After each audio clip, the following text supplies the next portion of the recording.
මේ ප්‍රශ්නෙන් අහන්නේ කාබෝහයිඩ්‍රේට් පිළිබඳ පහත ප්‍රකාශ අතරින් සත්‍ය ප්‍රකාශය මොකක්ද කියලා. පළවෙනි ප්‍රකාශය තියෙන්නේ සරලතම කාබෝහයිඩ්‍රේට් ආකාරය මොනොසැකරයිඩ් වන අතර කාබන් සංඛ්‍යාව 2 සිට 7 දක්වා අඩංගු වෙයි කියලා. සරලතම කාබෝහයිඩ්‍රේට් වල සරලතම ආකාරය මොනොසැකරයිඩ් කියන එක හරි. හැබැයි කාබන් සංඛ්‍යාව 2 සිට 7 දක්වා නෙමෙයි මෙතන තියෙනවා. කාබන් පරමාණු සංඛ්‍යාව 3 සිට 7 දක්වා තමයි වෙනස් වෙන්නේ. ඒක හොඳට මතක තියාගන්න. මොකද පටලවලා අහන්න පුළුවන්. ඊට පස්සේ ඒ නිසා ඒක වැරදි. දෙවෙනි ප්‍රකාශය තමයි රිබියුලෝසීනි RUBP වල හා ATP වල සංඝටකයක් වේ කියලා. RUBP කියන්නේ රිබියුලෝස් බිස්ෆොස්ෆේට් කියලා දන්නවා. එතකොට ඒකෙම රිබියුලෝස් කියලා තියෙනවා. ඒක ප්‍රභා සංශ්ලේෂණයේ කැල්වින් චක්‍රයේදී ඔයගොල්ලෝ මතක ඇති RUBP කාබන් ඩයොක්සයිඩ් එක තමයි එකතු වෙන්නේ. එතකොට ඒක රිබියුලෝසීනි අඩංගු වේ කියන එක හරි. හැබැයි ATP වල ගිහිල්ලා බලන්න.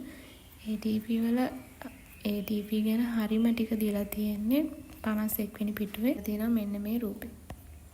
51 වෙනි පිටේ රූපේ දීලා තියෙනවා ATP අණුවක් හැදලා තියෙන ඇඩිනීනුයි රයිබෝසීනි අණුවකිනුයි ෆොස්ෆේට් කාණ්ඩ 3කිනුයි.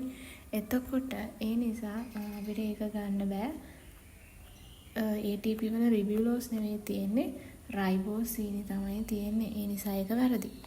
ඊට පස්සේ ගත්තොත් තුන්වෙනි ප්‍රකාශය දෙලා තියෙනවා සියලු මොනොසැකරයිඩ් ජලීය මාධ්‍යවලදී වලයාකාර වේ කියලා.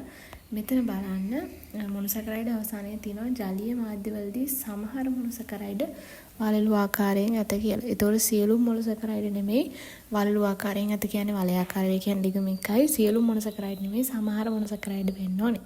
ඊට පස්සේ හතරවෙනි ප්‍රකාශය දෙලා තියෙනවා සියලු සීනි බෙනඩික් පරීක්ෂාවේදී ගඩොල් රතු අවක්ෂේපයක් දෙයි කියලා. ඒක වැරදි.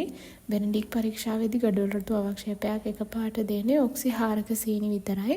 නිරොක්සිහාරක සීනි වලට අම්ල දාලා ආයි ප්‍රශ්නයක් දැම්මම ඔය ටික කරගන්න පුළුවන්. හැබැයි ඒක ඔක්සිහාරක සීනි වලට පත් කරලා තමයි ගඩොල් රතු අවක්ෂේපයක් ගන්න බෙනඩික් පරීක්ෂාවේදී. ඒ නිසා ඔක්සිහාරික සීනි වෙන්න ඕනේ සියලුම සීනි නෙවෙයි. ඒ නිසා හතරවෙනි ප්‍රකාශයත් වැරදි. පස්වෙනි ප්‍රකාශය දෙලා තිනවා ඇමයිලේස් මගින් බෙනඩික් පරීක්ෂාවට ප්‍රතිචාර දක්වන මට්ටමට පත් කළ හැකියි කියලා. ඒක හරි. ඇමයිලෝස් කියන්නේ පිෂ්ඨයේ සංඝටකයක් වල දානවා. ඇමයිලේස් කියන්නේ එන්සයිමයක්. එතකොට ඇමයිලේස් කටේ මේ මුඛයේ තියෙනවා ඇමයිලේස් එන්සයිමය. එතකොට ටයිලින් කියලා කියන්නේ. එතකොට ඒක මගින් ඇමයිලෝස් ඔගොල්ලෝ දන්නවා මෝල්ටෝස් බවට පත් කරනවා. අර පිටි කෑවහම හපනකොට පැණි රහක් වෙනවා කියලා කියන්නේ. ඒ මෝල්ටෝස් බවට පත් වෙලා තමයි පිෂ්ඨය මෝල්ටෝස් බවට පත් වුනහම තමයි මේ පැණි රහ එන්නේ. එතකොට ඒක වෙන්නේ ඇමයිලේස් එන්සයිමය තියෙන නිසා. ඔයගලන් කේටේ තියෙනවා එන්සයිමයක් කේට ඇමයිලේස් කියලා. ඒකට ටයිලින් කියලාත් කියනවා. ඒකට එහෙම මතක ඇති. එතකොට මෝල්ටෝස් කියන්නේ ඔක්සිහාරක සීනි වර්ගයක්. එතකොට ඇමයිලෝස් මගින් මෝල්ටෝස් බවට පත් වෙනවා. එතකොට ඒක මෝල්ටෝස් කියන්නේ ඔක්සිහාරක සීනි වර්ගයක්. ඒ නිසා බෙනඩික් පරීක්ෂාවට ප්‍රතිචාර දක්වන මට්ටමට පත් කරන්න පුළුවන්. ඒක හරි. ඒතකොට මේකට උත්තරේ පස්වෙනි එක. පරීක්ෂා ගැන දන්නේ නැති ආහාර පරීක්ෂා ගැන දන්නේ නැති ළමයි ඉන්නවා. ඒකට වීඩියෝ එකක් කරලා තියෙනවා.